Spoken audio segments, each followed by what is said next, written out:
It's day 2 of a 3-day public hearing by the National Transportation Safety Board into last February's fatal plane crash outside of Buffalo. 50 people died in the worst U.S. air crash in more than 7 years. Aisha Al-Muslim joins us now with more on the investigation. Aisha. That's right, Colin and Val. The focus today is the selection, hiring, and training of the pilot and first officer. There are now serious questions. Was the pilot trained and ready for this type of emergency, and should he have been in the cockpit in the first place? The hearings are taking place at NTSB headquarters in Washington. Last February, Flight 3407 plunged out of the night sky, crashing into a house outside Buffalo, killing 49 people on board and 1 person on the ground.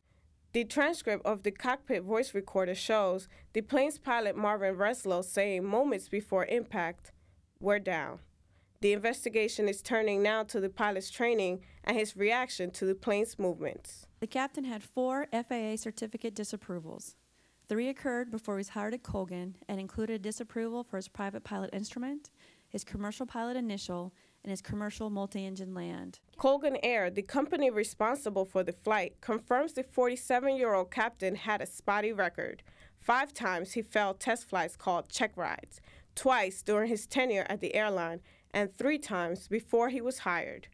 Colgan Air stands by its training program.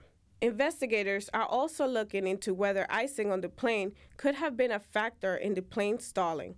Colgan Air officials also acknowledged that the pilot wasn't fully trained on the equipment of that particular aircraft. For family members of the victims, that information is painful to hear. They're not putting the best in their cockpits with our loved ones as passengers. It's hard to understand. Federal investigators say they are not looking to place blame, but want to ensure this never happens again. Investigators are also looking whether fatigue was a factor. Both pilots commuted to Newark, New Jersey, one from Tampa and one from Seattle, to make the flight. The hearing continues tomorrow. Back to you. Thank you, Aisha.